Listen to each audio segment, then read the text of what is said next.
Hello दोस्तों, मेरा नाम है मनीष और स्वागत है आपका हमारे चैनल जेन्युइन गाड़ी में। आज हम रिव्यू करने वाले हैं हीरो एक्सपल्स 200 का।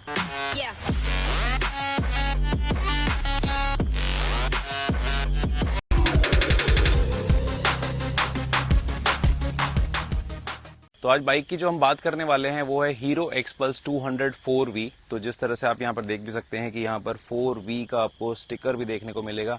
उसके अलावा एक्सपल्स 200 की बैचिंग यहाँ पर है, हीरो की यहाँ पर बैचिंग है। तो बहुत ही जबरदस्त आपको रेड एंड ब्लैक कलर में दिख रही है। तो बहुत ही अमेजिंग फीचर्स हैं इसके, देखने को आपको मिल सकते हैं यहाँ पर। तो दोस्तों, मैंने ये बाइक लास्ट मंथ ली है और इस बाइक में आपको सबसे अच्छी फीचर जो सेफ्टी फीचर मिलता है वो है ABS। तो ABS एक बहुत ही बेहतरीन फीचर है जो कि आपको हीरो एक्सपल्स में देखने को मिलेगा।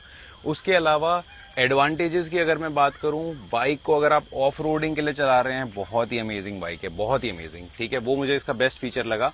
इवन आपको हम अपने वीडियोस में भी आपको दिखाएंगे कि किस तरह से इसके जो शॉकअप्स हैं वो किस तरह से यूज हो रहे हैं जब आप इसको मड टेरेन में चलाते हैं। तो जैसे ही आप इग्निशन को ऑन करते हैं और बाइक को स्टार्ट करेंगे, ऑटोमेटिकली उसकी हेडलाइट जो है वो जल जाएगी।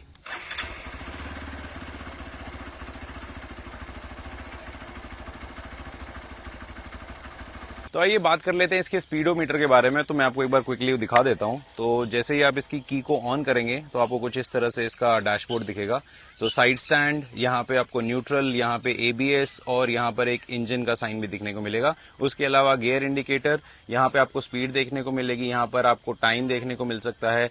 यहाँ पे आप देखोगे तो आपको कितने किलोमीटर अभी बाइक चली है। उसके अलावा कितना ट्रिप हो चुका है आपका, एवरेज अभी आपने कितनी स्पीड से इस बाइक को चलाया है, कितना टाइम हो गया इसको चलाते हुए, और जो डेट है आज की वो भी आपको इसमें देखने को मिलेगी। तो इसमें आपको C8 के टायर देखने को मिल जाते हैं और इसमें एक खास बात यह है कि जो इसका आगे वाला टायर है वो 21 इंचेस का है और जो पीछे वाला टायर है वो 18 इंचेस का है। तो ये एक जो आगे वाला जो टायर है वो काफी बड़ा है इसमें और पीछे वाला जो है वो थोड़ा सा कंपैरेटिवली छोटा है। तो इसमें 13 लीटर्स का आपको टैंक मिलता है और अगर हम एवरेज की बात करें तो मुझे अभी तक 1 से 2 महीने ही हुए हैं इसको चलाते हुए, तो मैं ज्यादा कुछ बोलूंगा नहीं, बट अराउंड 35 to 40 इसका एवरेज मुझे आ रहा है। तो आइए इसके कुछ फीचर्स के बारे में हम बात कर लेते हैं। सबसे पहले हम बात करेंगे ब्लूटूथ की।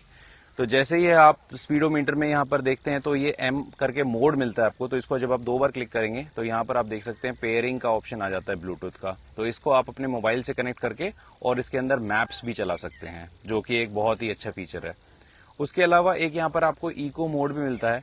तो इको मोड पे जब आपको एक स्पेसिफिक, आप फॉर एग्जांपल अगर आप सेकंड गियर पे चला रहे हो तो आपको एक स्पेसिफिक 20 to 30 किलोमीटर की स्पीड पर अगर आप बाइक को चला रहे हैं तो वो इकोनॉमिकल मोड पे आपको तीनों डॉट्स क्लिक हो जाएंगे और आपको पता चलेगा कि आपकी बाइक जो है वो एक अच्छी एवरेज दे रही है, इकोनॉमिकल मोड पे चल रही है। मैं आपको इसके एक बहुत ही बेहतरीन फीचर के बारे में बताने वाला हूँ जो कि है मोबाइल चार्जिंग का। जी हाँ, इसमें एक USB पोर्ट भी है। तो आइए मैं आपको दिखाता हूँ। सीट के नीचे ये देखिए, यहाँ पर आपको USB पोर्ट मिल जाता है जो कि USB चार्जर है, जो कि जितने भी बाइक राइडर्स हैं उनके लिए बहुत ही बड़ा सुकून है। तो हमने इसके एडवांटेजेस के बारे में बात करी। अब हम आपको इसके कुछ डिसएडवांटेजेस जो मुझे पर्सनली लगे वो मैं आपके साथ शेयर करना चाहूँगा। तो सबसे पहले एक तो लोकल कन्वीनियंस। तो अगर आप लोकल में इस बाइक को चला रहे हैं, क्योंकि काफ़ी बड़ी बाइक है, तो आप इतना इजीली, जैसे आप फॉर एग्जांपल घर में कुछ घर का सामान लेना है या आसपास जाना है तो आप एक्टिवा को लेके 2 मिनट में उठा के चले जाते हैं। लेकिन इस बाइक को ले जाना इतना कंफर्टेबल आपको नहीं लगेगा। तो ये पहली चीज़ है। उसके अलावा दूसरी चीज़ है कि आपको इसके लिए शूज पहनना बहुत जरूरी होगा। तो अगर आपने शूज नहीं पहने तो आपको थोड़ा सा इनकन्वीनियंस लगेगा गियर शिफ्टिंग में। तो वो मुझे एक डिसएडवांटेज लगा इसका। उसके अलावा एक और हम बात कर लेते हैं जो इसके शिफ्ट इंडिकेटर्स हैं। तो अगर आप इस बटन को जब आप लेफ्ट या राइट करते हैं तो ये ऑटोमेटिकली बंद नहीं होता है। इवन अगर आप बाइक को मोड़ भी लेते हैं तो ये ऑटोमेटिकली बंद नहीं होगा, उसको आपको मैनुअली खुद से करना पड़ेगा। तो मुझे ये 2-3 चीजें थी जो मुझे लगा कि इस बाइक में अगर होती तो एक कंप्लीट बाइक बन सकती थी। बात कर लेते हैं इसकी प्राइस की।